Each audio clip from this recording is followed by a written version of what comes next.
No, But, what about Sun City? Is Sun City imposing any new restrictions? Do you know? Not yet, not yet. Rabbi, how about Israel? Are they doing anything differently? Yeah, well, first of all, let me welcome everybody. Welcome everybody. Welcome everybody to our study session here on July 28th. We're just discussing the new mask restrictions. But yes, the mayor has put a new mask restriction and has asked houses of worship to require masks again, although it's really up to us. So we're getting towards letting masks be optional, but because of this, we're now going to continue requirement, at least for the time being. So welcome everybody. Hope everybody's safe. I know the mask restrictions, it's changes. It's really made things really difficult for high holidays because we're not sure what we're going to do as of yet. And Noel, you fixed your mic, so you're perfect. You can go back on to screen. We'd love to see you. Welcome Rena, who's still connecting to audio. And I hope everyone's good. So Larry and Jane, you're back in town, right? You're still in town. No, we're still Are you in still away? You're still away. Okay. Ron and Arlene, are you guys still in town? Yes, We're here. We're here. Michael, you're still in town. Rena, are you still in town? There's Noel. Noel, good to see you again. It's great to have the crew back. I am in Texas. I'm so happy that you opened the sanctuary, but I miss all of my friends on Zoom. We miss you, Noel, and we still have your audio setting for your microphone still may be too high. So we'll do the best we can with that. Sorry about that. So what we're going to do today is, and Noel, would you put yourself on mute for a little bit, and then we can see if we can figure it out. Sorry about that. I think you may have two things on at the same time. I'm not very good at it. No worries, none of us are very good at it. I make mistakes all the time. What we're going to do today is look at a little bit of the history of the architecture of sanctuaries for synagogues. Of course, going over 2,000 years of history, we'll look at a little the beginnings, the rules, what people did early on, and then we'll come into a lot of the 19th century ones as we transcend what exactly happened. So we have to understand there's not a lot of ancient synagogues still left. It's just there are not very many, and almost none are what we call ancient. The oldest complete ones, the oldest ones we have records of are in Egypt.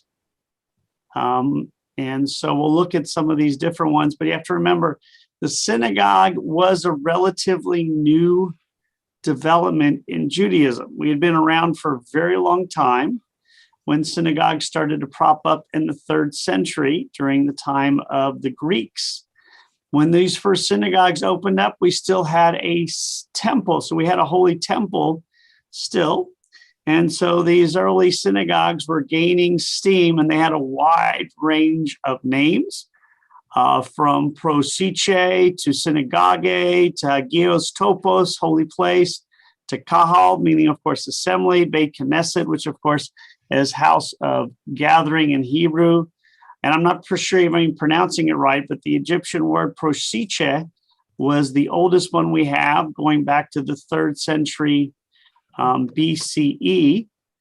Now, what we have to understand is the synagogues changed over time, but basically the role of the synagogue in ancient time was not just a place of worship. It was kind of the center, almost like a JCC Federation synagogue combination. They would have judicial proceedings, the archives would be there, there'd be treasuries, there'd be prayers, fasts, communal meals, there'd be lodgings or hotel rooms for people to stay at. And of course, the main part of the synagogue was always the reading of the Torah. So the Torah especially after the destruction of the temple in the year 70, became the center of the synagogue. In fact, the Torah was basically what made the synagogue holy. So if you're a synagogue without a Torah, you would not consider it holy. This is, of course, post-temple times. So past the year 70, probably past the year 90 when the Torah was canonized. So what we also have to understand is even early on, you would place the ark and you would be facing Jerusalem, especially after year 70. So the idea of facing Jerusalem and the Holy Temple has been part of the synagogue culture since almost the beginning. So it's really incredible that almost every synagogue, and there are exceptions, but almost every synagogue in the world still faces Jerusalem. And that is quite, but there was also, again, non-religious activities at these synagogues. So from, again, hanging out to actual, as I mentioned, judicial proceedings. And we also have to remember there is no single synagogue design. We're going to look at a wide variety of them, but there's no rules to how to make a synagogue at all. Rules about where the ark is. Later on, we're going to have a rule about the eternal light in the 17th century. We'll have the general rule also about the menorah being in there that I think is from the 17th century. But there's really no rules as to how to build a synagogue. And so there are some that were single structures. There are ones that are bigger that have rooms and courtyards. There are ones that have fountains and cisterns and basins, and there are those. A lot of them also were hotels for people who were traveling. They may have had dining rooms, schools. A lot of them, of course, had ritual baths, especially after the destruction of the temple, because this became a place where you would get rid of your impurities when you went in. So the baths, as we'll see in a lot of ancient synagogues, had them. In fact, under our synagogue here in Savannah, there is a big hole underneath that I think one time they thought was a mikveh, but it wasn't. It's just I think it was a little bit of a well.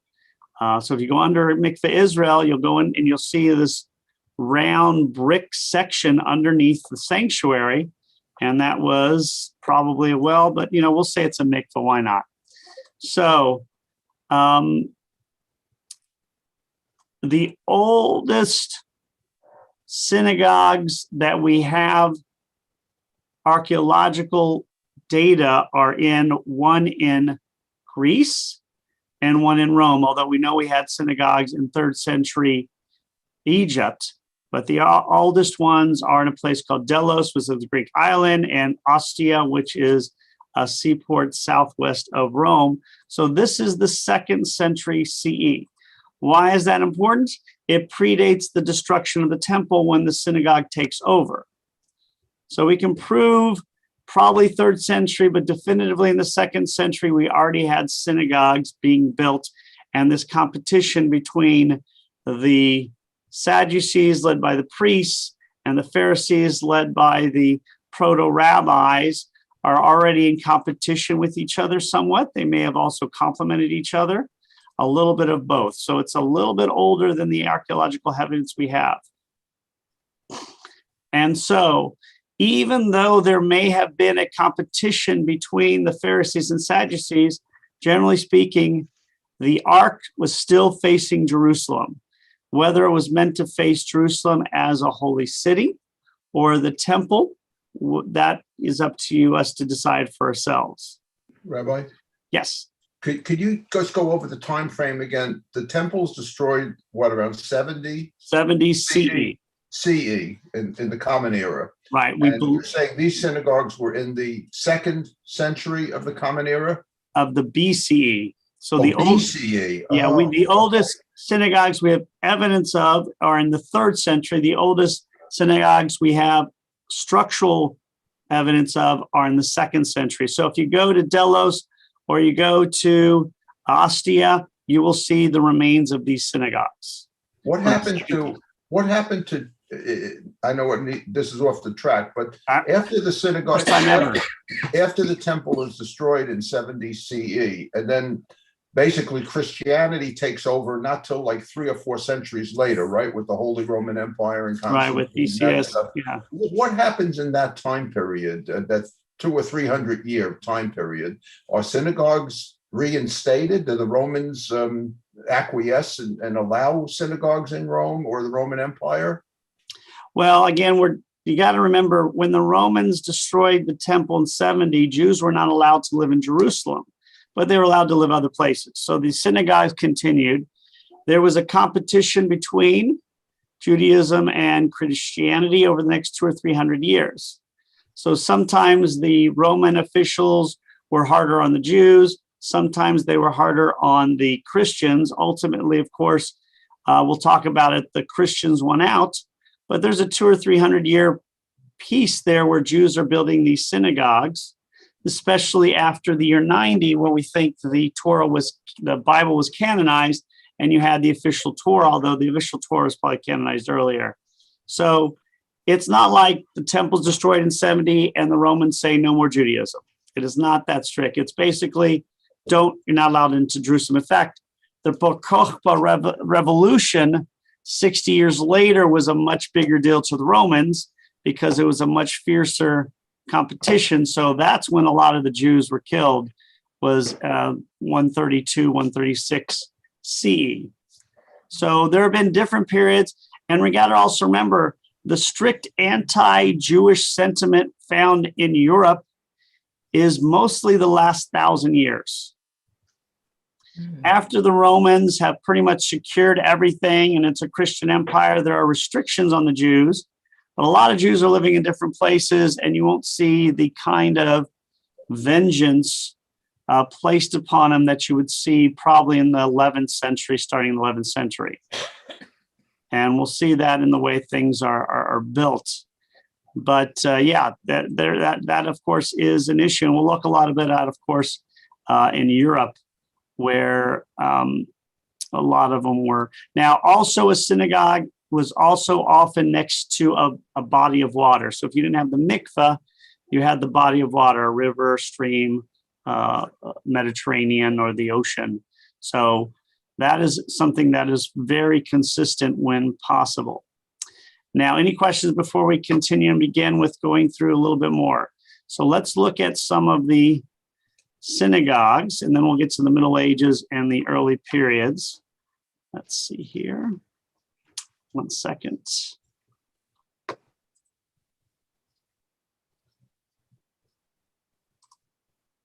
Okay. Let me get here. Okay. There we go. So here is, there we go. All right.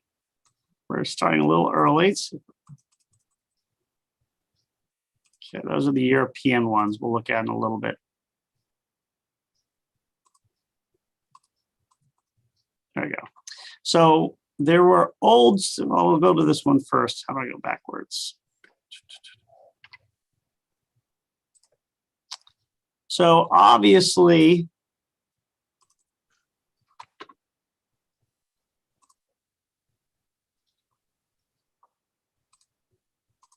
oh, okay. Sorry, guys, I haven't used, there we go.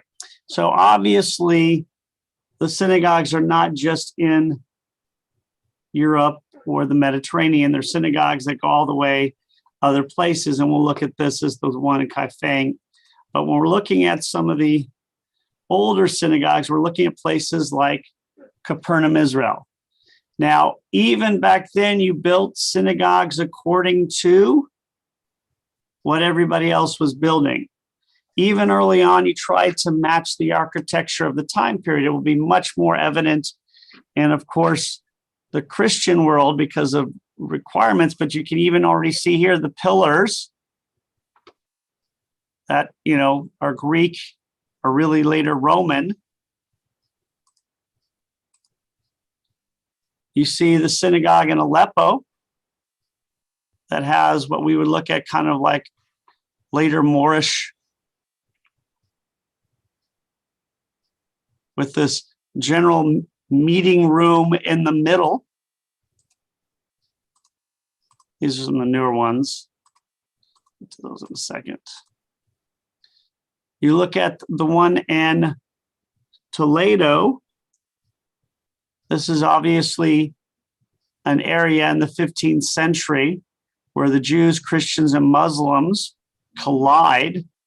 And if you go there even today, you'll see this one obviously looks almost like a mosque in many respects. So basically, again, taking this is another one in Toledo, taking what you get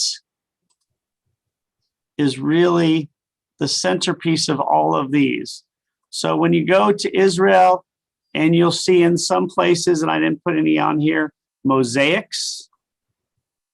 You'll even see mosaics with the astronomical signs, showing that Jews did use what do they call those? Not the signs of the, I'm Gemini. What do we call those signs? Zodiac. Zodiac, thank you. So you'll see some with the zodiac. So basically speaking, you built it according to whatever you had available to you using other architectures. So let's go through that. This is not what I wanted. There you go. So any questions so far before we go look at more specific ones? That one was interesting. The one in Suriname with the, it looks like, it's almost like where the preachers in the Christian religion, preach from, the center post there rather than a bema. Right. The one And they had again, in Suriname. And here you see the one, and this is an older synagogue in Egypt, not that old, but you'll see it has kind of the door. What does this door remind you of? Looks like an Egyptian door, like a pyramid or something. Not Right. with only the columns, but with this little archway here.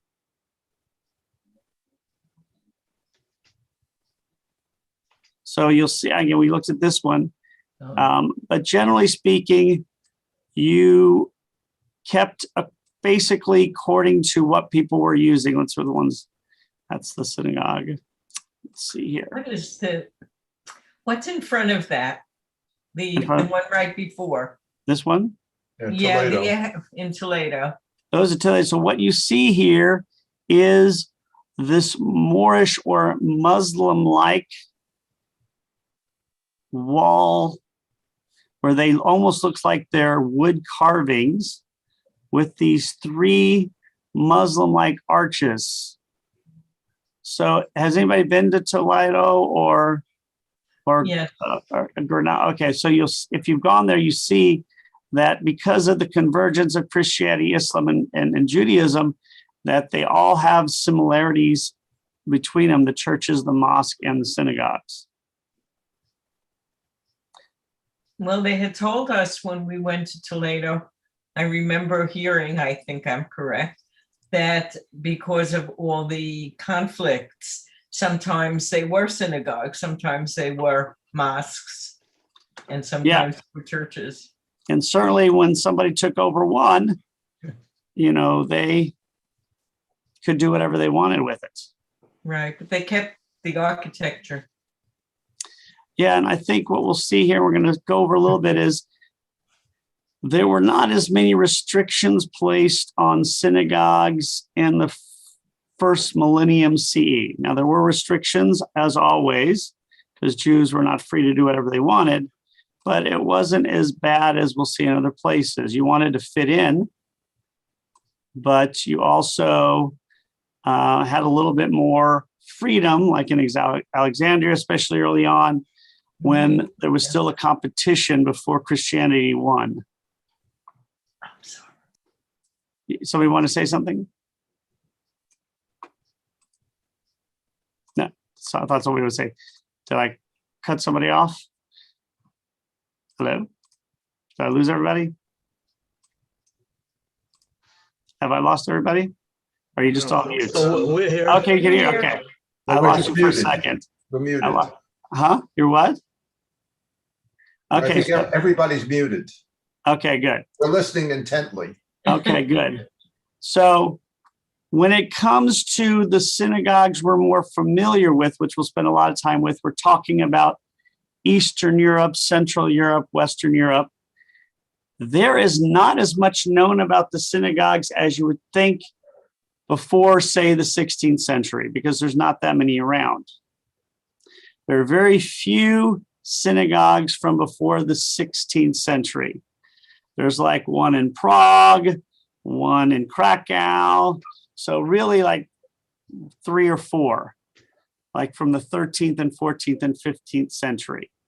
So the synagogues we think of when we go to Europe, we're talking beginning late 16th century, but really 17th and 18th and 19th century. So this is what we're talking about with the synagogues we know, because the other ones for either were destroyed or just got old, or they moved. So, but generally speaking, early on in Europe, most of the synagogues were small. And what did they have to be? Basically invisible. What does that mean, invisible? They had to blend in. And this would be kind of the rule for most synagogues most of the time in Europe until really the Renaissance, and really especially after Napoleon. There were some exceptions, places like Amsterdam, but synagogues had to be invisible. What does that mean? Look like everything else. They could not be grander than the churches. They couldn't be higher than the churches. And they generally often had to not look like synagogues to the outsiders, often even built inside homes so that you couldn't even see the synagogue unless you went inside. How did they make the sanctuaries bigger? They couldn't go high up. So what did they do? They went down. So they dug. And so the ground floor of the synagogue was below the first level of the city, so that their synagogue, even though it wasn't so high, the floor was so much lower that it did seem bigger than it was. There's still evidence of and we'll look at them in a little bit. There's still evidence. So a lot of those synagogues where you go in and they look grander, it's because the city is on this level. You walk in and you go down and the sanctuary starts lower. So that even though it's not that high compared to the other buildings in the city, it seems higher. And that was one of the ways. So basically, you have to remember the East and Theodosius in the mid 5th century prohibited the construction of new synagogues. So this is kind of the age of when Christianity has kind of taken over. So basically, for this 50-year period, synagogues couldn't be built. It would set a precedent. There are some synagogues that survive from the 6th century or some archaeological sites, but generally speaking, for a period there, Jews couldn't build new synagogues. But as time went on and Jews started to be able to build more, and often they built them in Jewish areas. So they'd have a Jewish area and the synagogue could be within the Jewish area. So it wasn't like you could see the synagogue as an outsider unless you went into the Jewish community, which of course was generally Jews who went there. So that made it a little bit easier. The size and wealth of the synagogue, as always, depended on the wealth of the Jews. In the 1100s, 1200s, and 1300s, and 1400s, Jews were invited into areas because they needed the skills. They needed artisans, sometimes doctors, sometimes builders, traders. They needed the financial assistance. So for the early periods when Jews were brought into an area, there was a little bit more freedom of expression, but they weren't always wealthy because most of the time synagogues were built by Jewish communities that were not wealthy at all. So basically they were small buildings Sometimes they would have places for meeting centers. Sometimes they'd have mikvahs. Sometimes they'd have other things, but generally they were small. We don't see the grand synagogues until 17th, 18th century, except with some exceptions. And also remember, when we go to Europe to see synagogues, we do not see the ones before the 16th century. I think the oldest one's still there, and I have a picture of the second oldest, is from the 16th century in terms of a full synagogue, not in terms of just pieces of it. So, any questions so far? All right, so as time went on, some of the synagogues start to look the same, especially in the early 17th century. We also have to remember that there's a big event that causes a great disruption, and that is the Reformation. Once the Reformation begins, we have a war between two major religious parties, not us. And so Jews had to be especially wary of being seen as trying to take sides. So they had to continue to make them. But by the 17th century, things are starting to change. And there are synagogues in Prague that start, and outside Prague, that start to be a little bit more grand. So, but really, we see small buildings until the 17th and 18th century. Any questions? So let's look at what happens in the 17th and 18th centuries and late 16th centuries. Especially in places like Holland, Jews start to be more welcome in a lot of places. As the Renaissance appears, not in Eastern Europe necessarily, Jews are getting more freedoms even before Napoleon. And so these Jewish communities, which are wealthier and do not fear pogroms, although that would only be in Eastern Europe, as much in Western and Central Europe, start to build these grander synagogues. And these are the ones we see, even in Poland and Lithuania, you see some of them. How many of us have been to Poland, for instance, and seen some of them? Okay. Generally speaking, when you go to a lot of these cities, you will see the grand older synagogue and then the newer one. The newer ones are usually built either in the 19th century and survived World War II or built after World War II. So let's look at some of them now. Let's see here. But generally speaking, they still adhere to some of the rules that we talked about, which is like anything else. Here is a picture of the template of many of the future synagogues. This one in Firth became kind of the template for the Eastern European ones. This is a picture of it. For many, this is considered the most important synagogue in Europe because it is circa 17th century. And it sets the groundwork for the other synagogues you're going to see in later periods. The next one becomes a little bit more pronounced as to what we're now seeing. So I always forget how to go backwards on this. Okay, so there is the preparation. There's the building of it. Okay.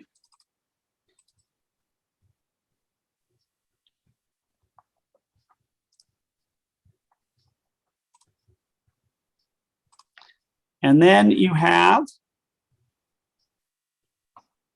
another of a similar church, which a wedding ceremony. And you can see the wedding is not in the sanctuary. It is outside in the courtyard.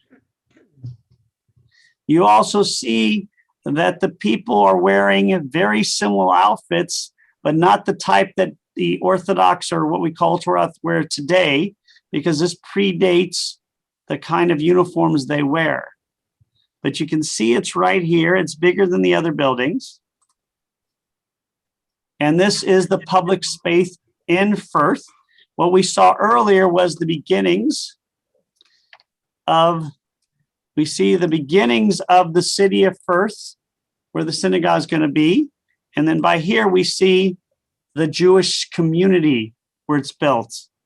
And you can see the houses and see how it's all very nice. Not what we would call Eastern Europe as we know it, because there weren't the restrictions at this point. Now, what you see in the old synagogue in Krakow, as probably many of us have been there, is in Poland at this time when it was built, the Jews were very poor still in Eastern Europe because a lot of them had come to America already. So the Jews that stayed in Eastern Europe were generally the poor ones, and the more wealthy, the ones that came to America, of course, became wealthier when they got here. Another synagogue from Poland in the 30s. Now here is the dates of the synagogues in terms of what we have. So you can see there, the oldest ones we have are in the 16th century, late 16th century. Can't read it. Let me put it bigger. There you go. Yeah. These are the list of the oldest synagogues that remain in Europe. The one I showed you does not exist anymore, but we have the engravings from Firth. So it's older and it's more important, but those engravings are what is really important. But here, the oldest one we have is the old synagogue in Krakow, which I think many of us have been to. The other ones are not as well known because they're not in cities that are generally, visited by tourists. But you can see from the 16th century, we only have really 4 complete synagogues from the 16th century. But they still remain. That's it. In all of Europe. And again, by the 16th century, the bulk of the Jewish world lived in Europe.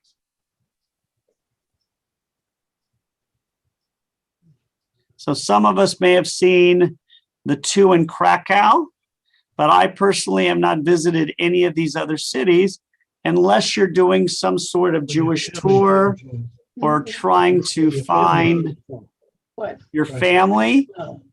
You're probably not going to visit these synagogues. You might go to this one in Lublin because this is a very famous one. It's named after a famous person. But generally speaking, we probably see, oops, sorry. I saw the one in an incident, the Portuguese synagogue. Probably see these 2 are probably the ones most of us have seen. This one and this one. Because Prague is kind of like a major city, a major tourist town. It's kind of like people go to Prague, they go to Budapest, and they go to Krakow. And they go to Venice, not Venice. What's the city in Austria? Venice is it? Vienna, thank you. My mind. So, but how many of you have seen these 2 synagogues? Okay, so if you haven't, I highly recommend going to Krakow one day. Krakow is a fabulous city to visit, and they've done a lot to rejuvenate the Jewish community there. Obviously, still small. Rabbi, Yes. just quick comment. We were in Warsaw many years ago, and the guidebook said that the largest synagogue at the time in Europe was the Great Synagogue in Warsaw, and that no remains were there because on the last day of the bombing of the destruction of the Warsaw Ghetto, apparently they had destroyed that synagogue. But the tallest building in Warsaw, at least when we were there, was a building called the Peugeot building. And that is erected on the site of the old synagogue, the Grand Synagogue, the Great Synagogue that was in Warsaw. Like I say, the largest one apparently that was in all of Europe at the time, the one that was destroyed. And one of the guidebooks said that the only acknowledgement is if you walk around to the back of the synagogue, there's a little medallion, the back of the building, I'm sorry, the back of the Peugeot building, there's a little medallion on the back of the building with a little inscription saying on this site was the Great Synagogue of Warsaw. I have a picture of that. If I could dig it out one day. Yeah, that'd be great. When did you go to Warsaw? It must be about 10 years ago or so. We did a whole tour of what was called Central Europe, which was really Eastern Central Right. Europe. And you're right about Krakow and the synagogues there, and the small synagogues that are still pretty much in the street there, and it's not far actually from the where they take you to Schindler's place, where the factory was, and they take you to where Helena Right. Rubinstein was born, and some of the other places there. And And again, what we have to remember is the synagogue was not generally in the middle of the outward city where everybody saw it, unless, of course, Jews had become. If you saw a synagogue in a city near other houses of worship, that meant the Jewish community was probably a little bit more assimilated and wealthy and well received. So places like Amsterdam, you don't have the ghetto where the synagogues are built like in Krakow. So this is the Portuguese synagogue. We were in Amsterdam. And then, and you see these are various synagogues. You can see this one is larger than the rest of the Jewish community buildings, so they were able to do it. And these are just kind of other pictures of different synagogues. This is Rabbi Jacob Judah Leon, who has a very famous synagogue named after him. I just picked this picture because this is not our Savannah. This is a different Savannah. Yeah. Jews Savannah. That predates us. Now, as I mentioned, there are other types of synagogues besides the ones, because Jews moved all over the place. And one of the most famous is in Kaifeng, and the other would be Cochin, which is in India. And you can see from the Kaifeng, which is no longer there, but they have some remains there. I have not been there. I've been to China, but I didn't go to Kaifeng, that it looks like a Chinese temple of sorts. You have the courtyards, you have the center rows where you go in, you have the hut-like atmosphere here, you've got the trees in the courtyard, you have the little mausoleums. And so it looks like anything else. And quite frankly, the Jews in the 18th century China probably looked like everybody else as well because of the intermarriage. Now, what you'll see also is some strange ones. This one is built in Poland in 1920, and it looks like it's something from China. I didn't have a chance to see why it looks so differently. We looked at this one.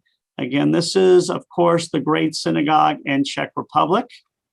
I think has anybody been here? Many of us have been to that one. If you go to, of course, Egypt, you'll see this one. This is the 15th century old synagogue in Krakow. Now, this has been rebuilt on the site. So obviously, this is not what it looked like in the 15th century. But you can see the sanctuaries in the middle, which is more of the Sephardic tradition. Just like this is the Cochin synagogue. Now, all those rules about how synagogues were built were for Europe. Outside of Europe, there was a little bit more freedom because they didn't have the kind of anti-Semitism in India and China that you found in Europe. There wasn't a competition. So I have not been to Cochin. I've been to India, but this is the beautiful synagogue left in Cochin. I don't know if there are any Jews. When I was in India, there was only 2 Jews left in Cochin. Most of the Jews now live in New Delhi or Bombay. But you can see even here was Sephardic. And this was a very prominent Jewish community until the 20th century, when a lot of them, of course, moved to Israel. You can see how beautiful it is. This is the Touro Synagogue in America.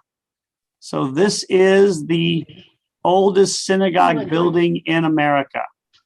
Now you'll see a lot of the places have the same thing. They have the chairs around, In many places, there were areas reserved for the wealthy. In a lot of places, the synagogues were enlarged at different periods in time. It became more important for women to attend, even though they had sections. Sometimes they'd be up, sometimes they'd be in a separate section. But in the early ones, there wasn't even really often places for women. It was mostly for men in the sanctuary. This is the Great Synagogue in Hungary. How many of you have ever been there? Many of us have been there. This is, I believe, the synagogue that Hitler had set aside to house the museum that was supposed to be for the museum to a community that no longer exists. That's how this one survived the war. Has anybody else been there? It's in Budapest.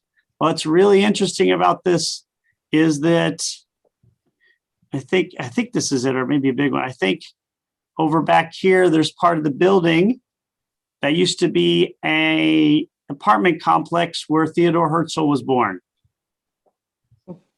So he was born in basically what is now the Great Synagogue. Here's the one in Sarajevo, which did survive the bombing and the war. I've not been there. Has anybody been there? Here's, of course, in America, especially in the modern age, as it has been in in the modern age in Europe, we have had basically been able to build synagogues any way we want. And so, of course, the most famous ones in America are often built by famous architects. And there's several built by Frank Lloyd Wright, or not built, but who was the architect for them. This is one in Elkins Park, Pennsylvania. I've never been to Pennsylvania.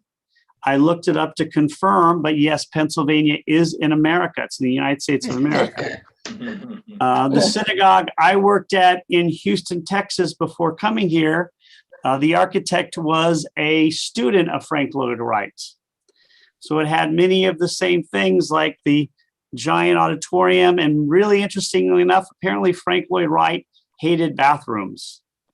So if you go to Frank Lloyd Wright buildings, they have really tiny bathrooms, which made it difficult because when you wanted to enlarge it or make it accessible to wheelchairs, you basically had to redo the entire bathroom because there's no way a wheelchair could fit into it. So that was one of the issues they had at my synagogue in Houston, was the money they had to spend for the bathroom because of this.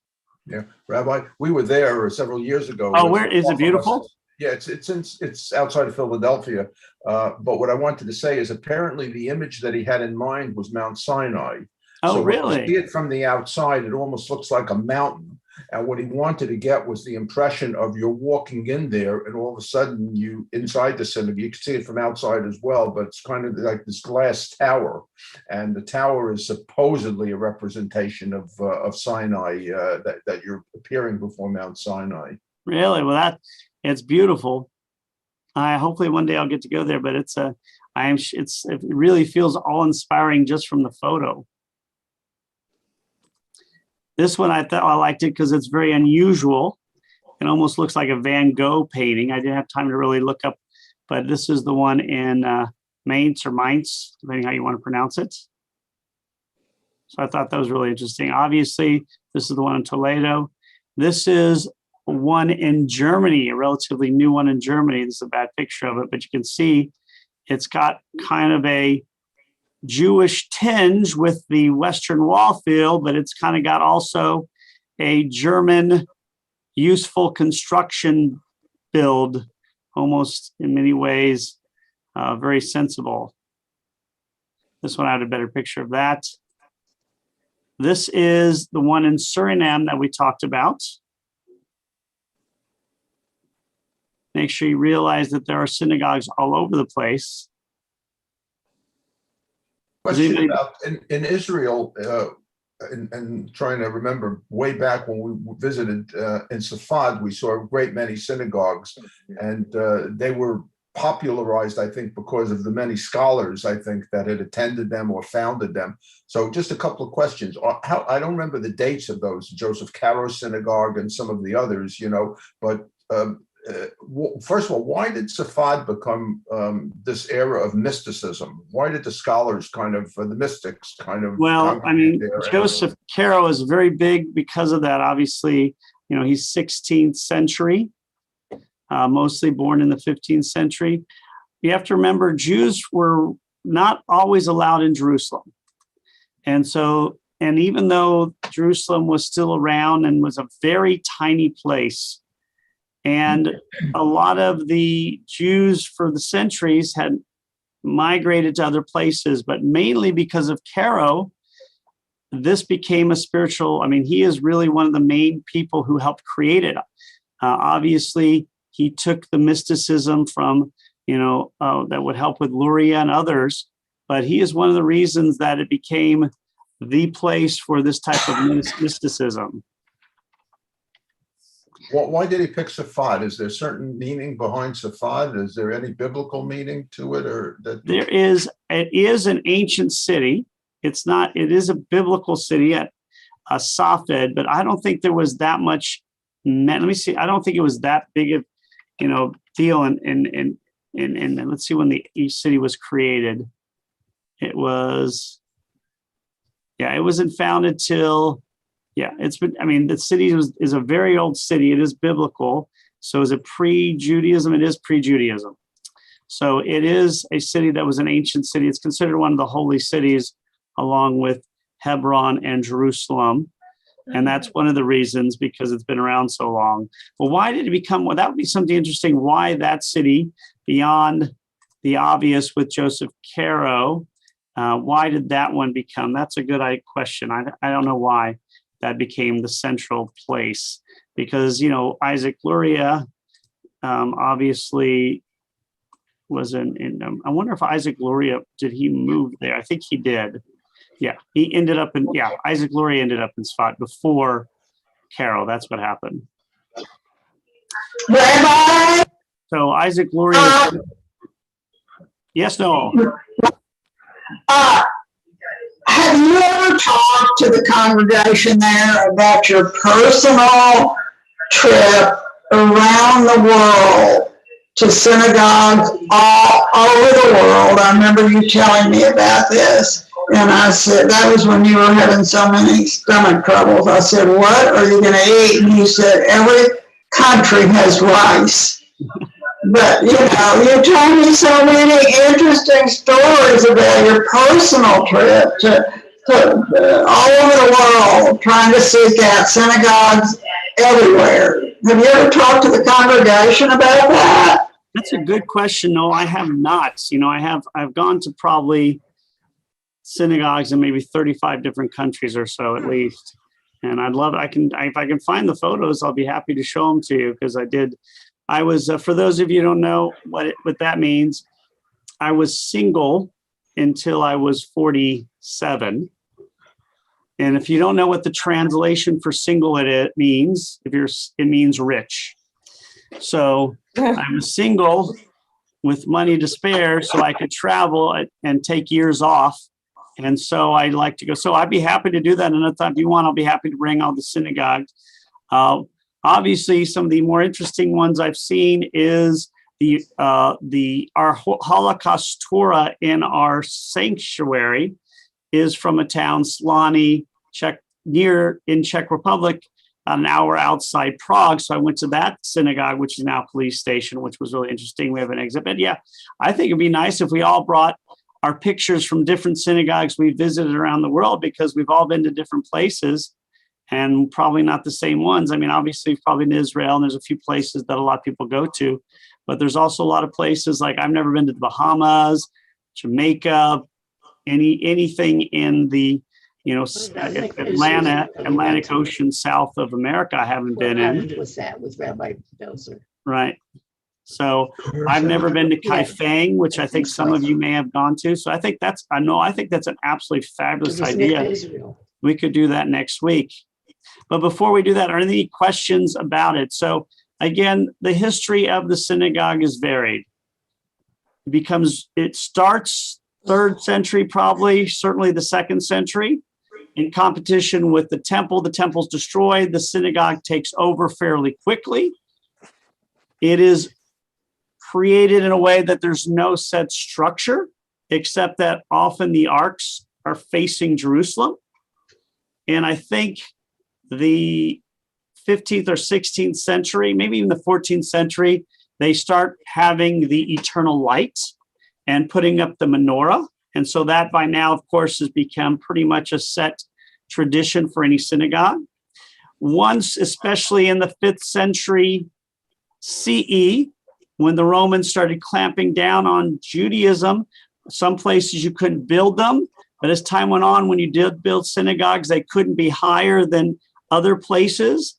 They couldn't be more ostentatious. And often they had to be not hidden in terms of invisible behind a wall, but in terms of it had to look like everything else so people didn't know it was a synagogue.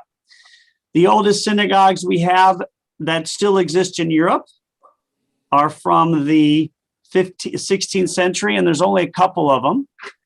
As Jews became wealthier and more prominent and more welcomed, they could build bigger synagogues, and sometimes even synagogues in the main cities in places like Amsterdam, where there was a lot, I mean, they still had limits, but there were a lot more freedoms.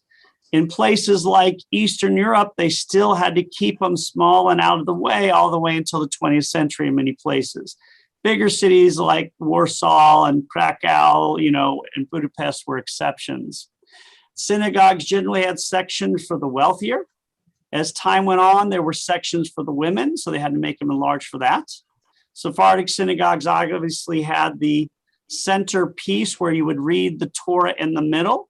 And remember, a synagogue only became holy if it had a Torah in it, a Torah scroll.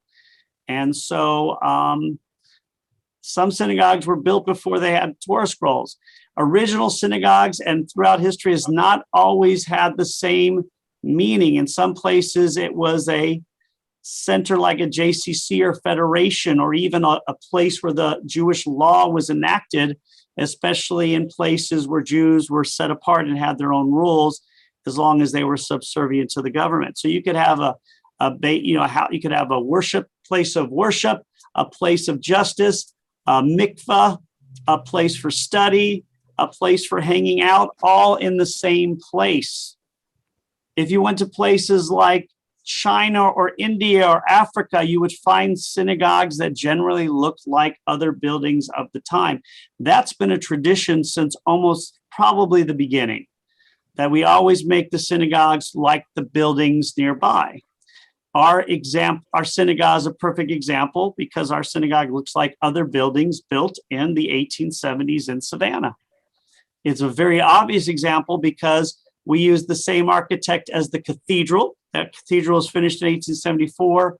Our synagogue was finished in 1878. Many of you might not know where the United Way is right next to us. Used to be First Presbyterian, and they used the same architect, and their church was finished in 1872. So you had theirs 1872, Cathedral 1874, ours 1878. However, there weren't restrictions on ours that ours had to be lower. Obviously, it ended up being lower than the cathedral, but that was mostly because of wealth and because we were a lot smaller. But there was always a little trepidation. If you go into Europe, you will go into homes and you'll see the synagogues in these homes, the homes being a lot bigger, and they're not real homes, but they're really like apartment complexes with the synagogue in the middle. You'll see that, Michael. Yeah, I just had a question. You were showing the synagogue in Hungary, and you didn't have a picture of the great synagogue of Budapest.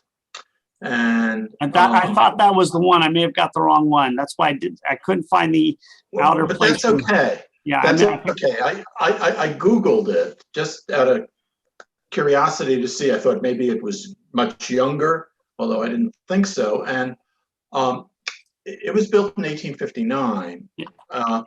But what I found interesting in the article that I quickly skimmed was that they have a huge pipe organ, which I should have remembered because I've been there.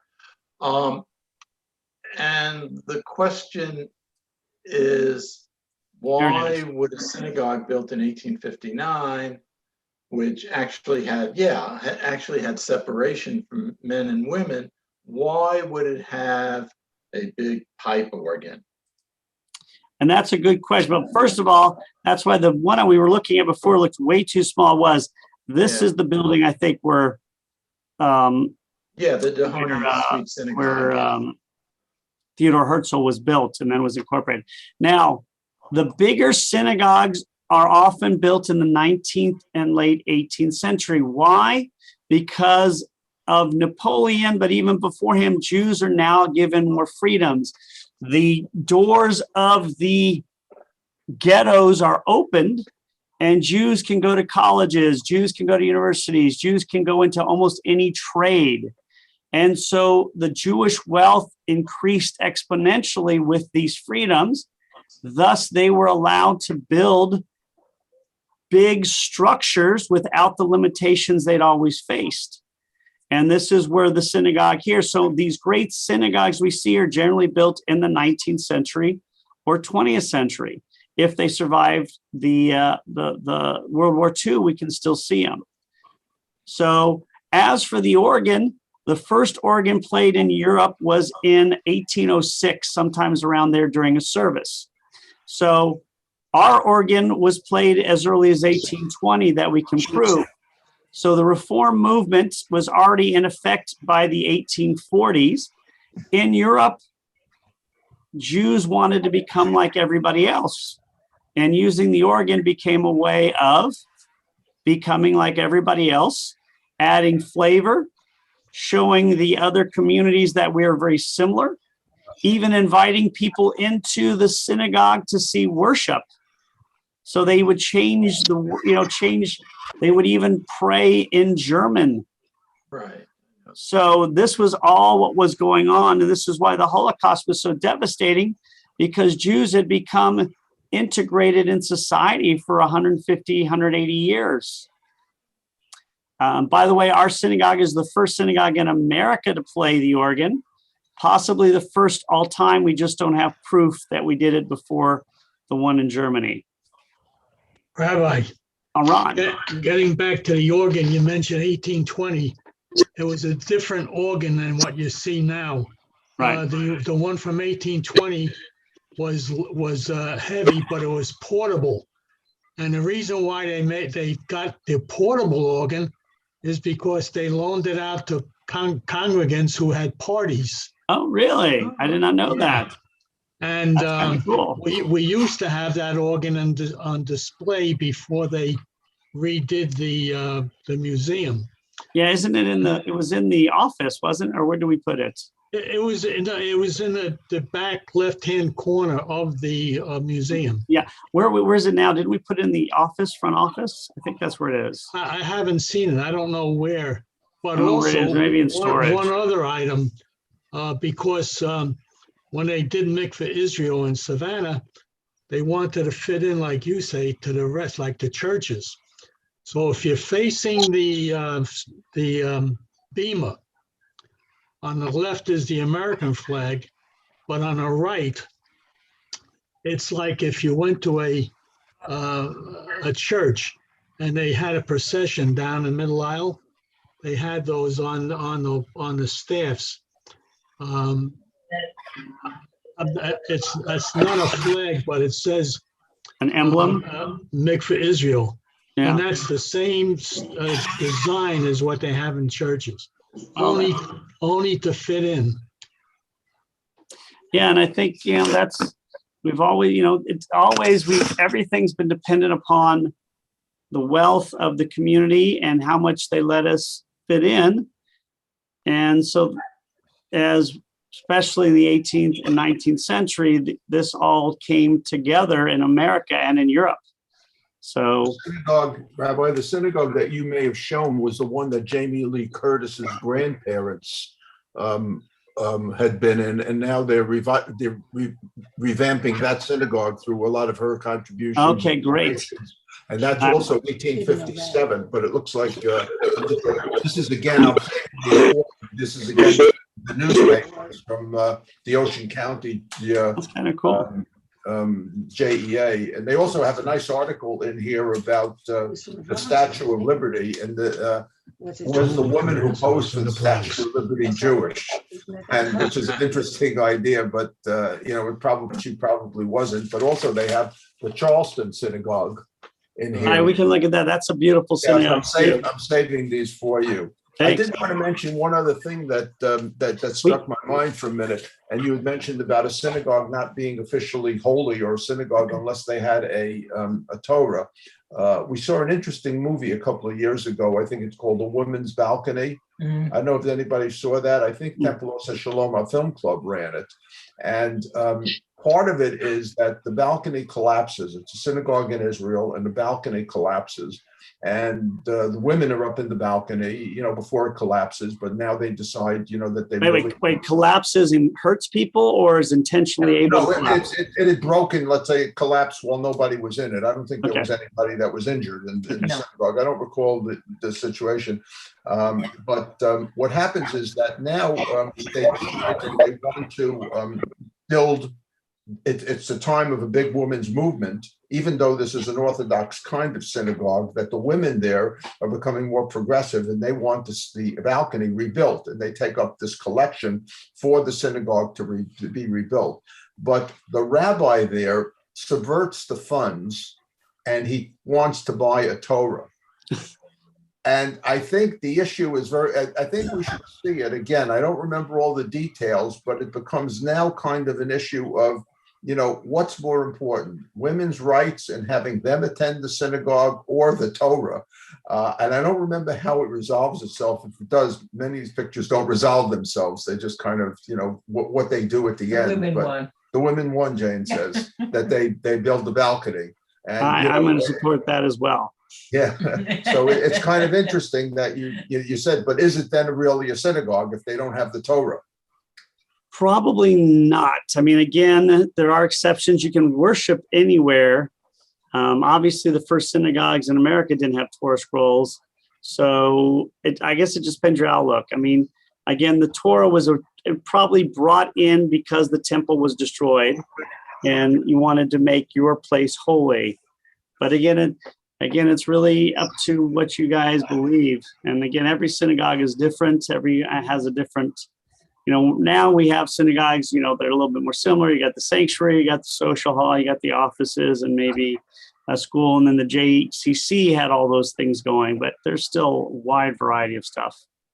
Maybe if we ever get together again for a movie on a Sunday morning or something. I would love it. Yeah, I'll rent that movie again and see if we could show it and lead you could follow up with the conversation. I think it'd be interesting dialogue. Of they're both important, right? Yeah. Women attending and the Torah, and it's hard to say one's more important than the other, but They must have had a copy of it because this was an Orthodox synagogue.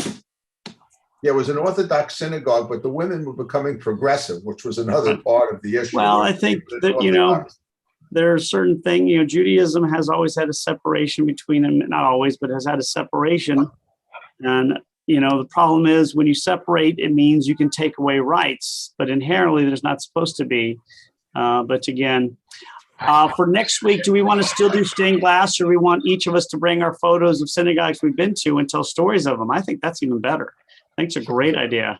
Let's do that. So let's bring photos, We don't We don't have our photos. we don't have our photos. bring stories, and we can easily probably look up the pictures ourselves. So I'm going to bring our synagogue. The other thing might be of interest, Rabbi, is I sent out an email yesterday. I just saw from Hebrew Union College, and one of the articles really attracted my attention, which was on the Pew study of Judaism in 2021. Yeah, we could do one on the Pew study. That's a great idea.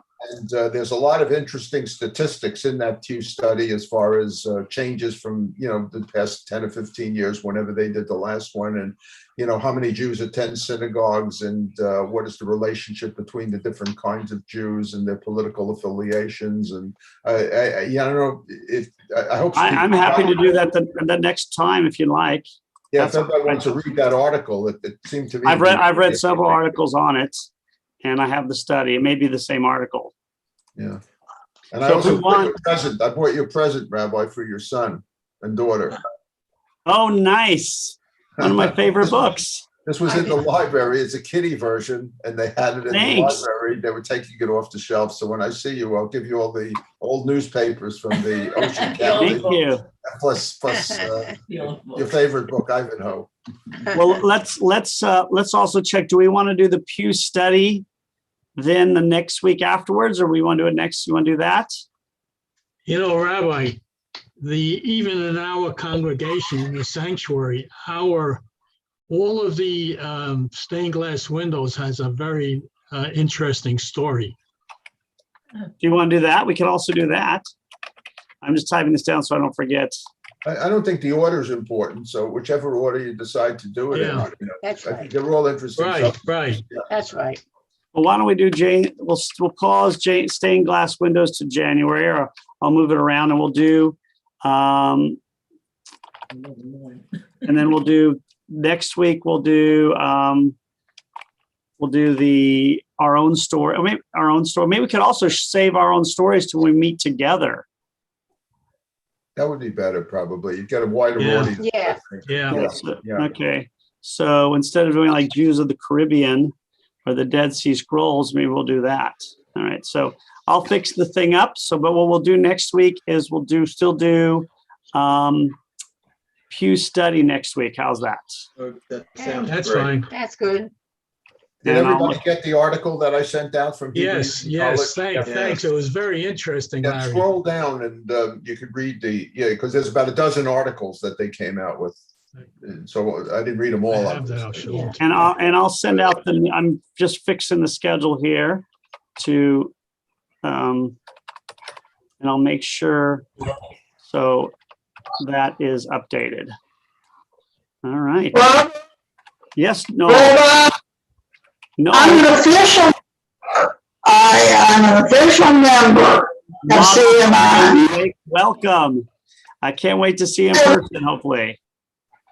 Yeah, am I getting all the information that a member gets? Yeah, you should be getting all of it soon.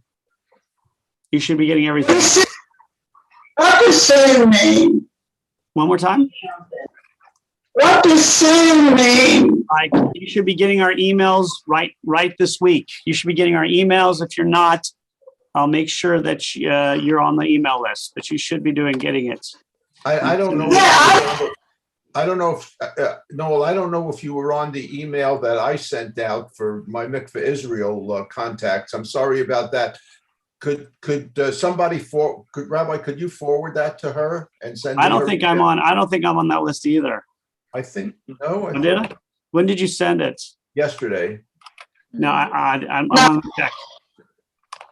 Oh, all right. I want all the I'll resend it information. to you, and if you could send it to Noel, I'd appreciate it. Let me check real quick. And Noel's, So you sent it to me yesterday? Well, I sent it to the Mikveh Israel list that I have, of the 10 or 12 people from CMI Sun City. I don't think I got it. Rabbi, I'll send it to you. Yeah, I don't think I got it. I didn't read. I got through most of my emails yesterday till the evening. So unless Okay. it was late. Yeah. I got it, Larry. I got You it. did get it, okay. I got it. It was just it was after I stopped looking. All So right, if I'm you sending could it to forward Noel. that to Noel and send me her email address. I'm gonna do way that. I'll add her to anything I send out, okay? That's what I'm gonna do. Thank you so Larry, much for I've doing that. never gotten any of yours. You didn't get that either from Hebrew No. Union College? No. And I just sent you Noel's email. Perfect. Okay. All right, All I'm right, gonna- Rena,